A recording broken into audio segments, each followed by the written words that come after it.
A couple of months ago, I participated in my first 48-hour game jam.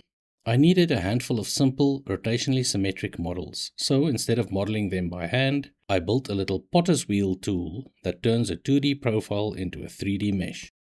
It worked well enough for the game jam, but it was missing some important features. I had also always been curious about what it takes to publish something on the Unity Asset Store. So I decided to turn this quick prototype into something polished enough to publish. Here's how I built it, improved it, and got it published. My original tool did not cater for unwrapped UVs since I only used solid one-color materials. To support textured materials, I needed to generate UV coordinates, duplicate vertices along the UV seams, and fix the normals where the mesh splits to unwrap the UVs. But let's start at the beginning, the profile curve. We can specify the required radius of the mesh at each point across its height by a normal Unity animation curve. Depending on the chosen height resolution, we can then step through this curve in discrete steps to get the y-coordinate. At each step, we sample the radius and then step through 0 to 360 degrees by the chosen radial resolution and use the radius multiplied by the sine and cosine for the x and z coordinates to form a circle of vertices around the object's up-axis. These resolutions can be used to obtain the required level of detail, while the height and radius multipliers determine the overall size of the object. We get indentations or bowls by reversing the direction of the y-coordinate, and can also reverse the reversal for the mesh to head upwards again, giving us water feature-like objects. Of course, this needs to be closely aligned with the radius curve to be sensible. I've also implemented a feature that reduces triangles by combining steps where the slope of the radius curve is small. The sensitivity of this feature to slopes can also be changed to create different levels of detail versions of the mesh, while we could also reverse the order of the radius curve.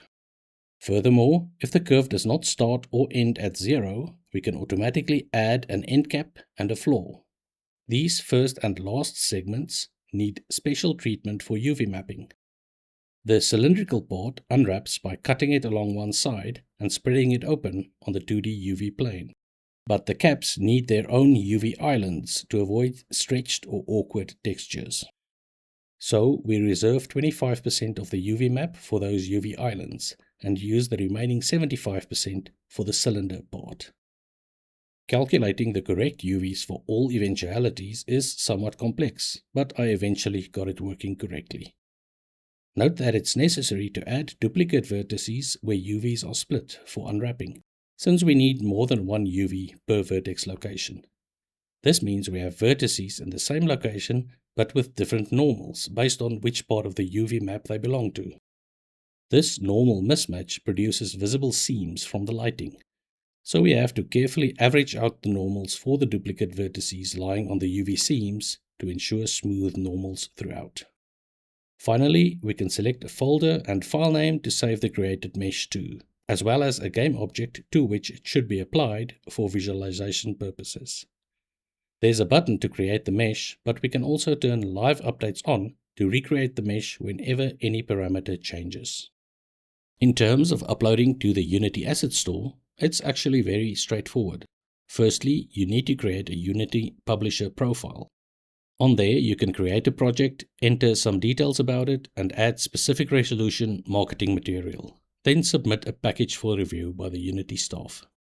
To streamline the publishing process, you can actually add the very handy Asset Store Validator and Asset Store Uploader directly to your project.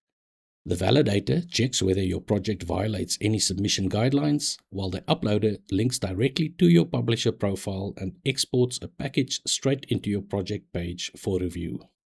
While you can also upload free assets, I picked the minimum non-zero price of $4.99. Maybe someone out there has been looking for a way to support my channel and finds the link below in the description a good way to do so, while also getting something slightly useful in return.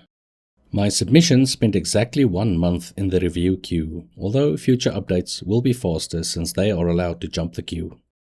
The tool was approved and automatically went live on the Asset Store, although you can also choose to manually release it after approval. And that's how I created and published my first Unity asset. Please like if you enjoyed the video, leave a comment, subscribe to this channel, wishlist and follow Minor Deity on Steam, or join the Discord server to stay up to date. All the links are down below. Also, feel free to ask specific questions you may have. Thanks for your time and support.